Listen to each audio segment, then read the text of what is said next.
Hello readers, I'm Jessie Quinn from Cup of Books, and this is the 10 Influential Books tag.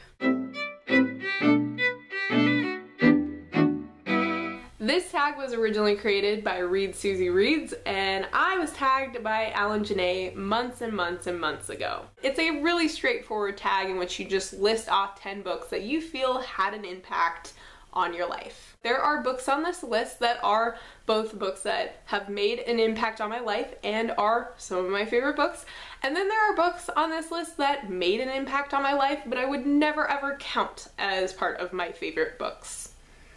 Never ever ever. A lot of the books I talk about in the beginning of this video will be books that I read when I was younger, and a lot of the books I talk about at the end of this video are going to be books that I read when I was older / recently, because I'm old now.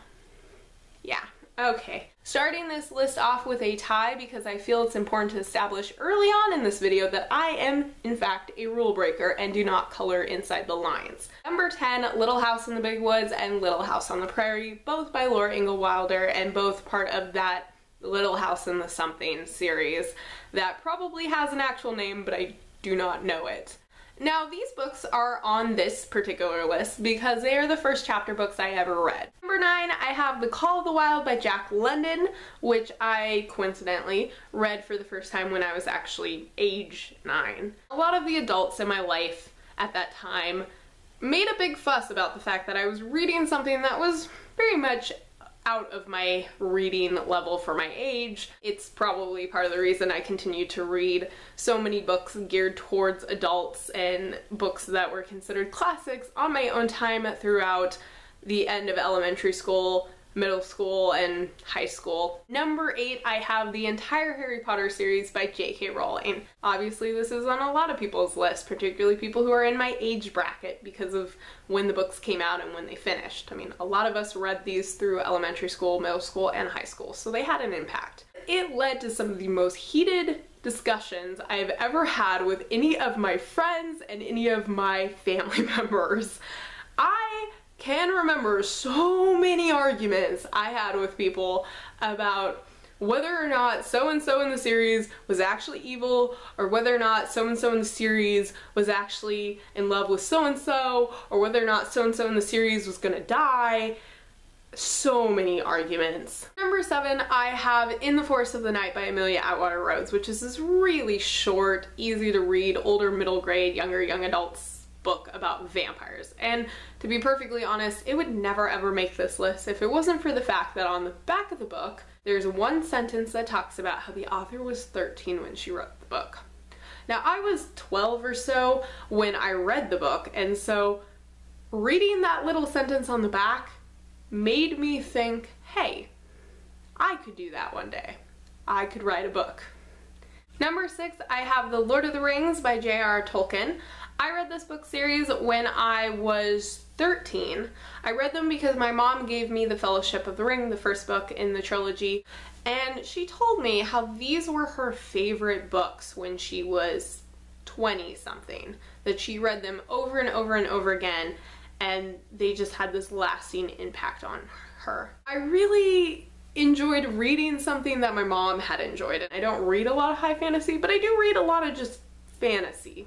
Like a lot of smaller stories, not sort of the epics, but the little quests and adventures did sort of play a part in that too, I imagine. Number 5, I'm going to really break the rules and say most of the books I read for my English courses in high school. So I'm talking about books like Things Fall Apart by Achebe, The Metamorphosis by Kafka, Crime and Punishment by Doesoevsky, Beloved by Morrison, 1984 by Orwell, One Flew Over the Cuckoo's Nest by Kesey, The Handmaid's Tale by Margaret Atwood. So many books, so many books I read in high school that I think had this lasting impression on me and definitely had a huge impact on my reading. Number 4, we have The Vampire Chronicles by Anne Rice. Now, the reason this series is on the list is because it was the first book series that I can remember reading that featured characters who were not necessarily straight.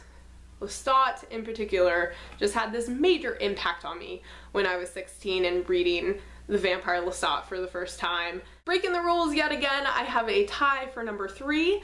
So we have Looking for Alaska by John Green and The Bermuda's Triangle by Maureen Johnson. I'm grouping these books together because not only did I read them back to back, but because they were sort of my entry into young adults fiction as a 20-something-year-old.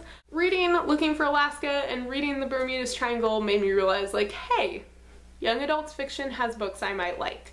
I should try reading some books that are categorized as young adults every now and then. I have a 3-way tie for number 2. I put down Kissing the Witch by Emma Donoghue, Ash by Melinda Lowe, and Sappho's Fables Volume 1 by Elora Bishop and Jennifer Deemer. All 3 of these books are fairy tale retellings, and all 3 of them feature romantic relationships between women. I really like fantasy. I really like fantasy, so I'm always excited when there's fantasies that feature characters who aren't straight, characters who aren't white, characters of diverse backgrounds and diverse identities. Like, I get excited. Number 1, I have The Absolutely True Diary of a Part-Time Indian by Sherman Alexie. Now this book is great. It was on my 5 favorite books that I read last year list, but also it is on this list because it was the first book I reviewed on this channel, and so it played a fairly major part in kicking this channel off, and it played a part in getting me comfortable doing individual book reviews on this channel. If this is a tag that you want to do, go ahead and do it. And also, if you just want to tell me about some of the influential books you've read in your lifetime, feel free to leave a comment below letting me know what those books are and sort of why you feel they made an impact on your life. I'd love to hear about it. You know, we've reached the end of the video when the tea has gone cold.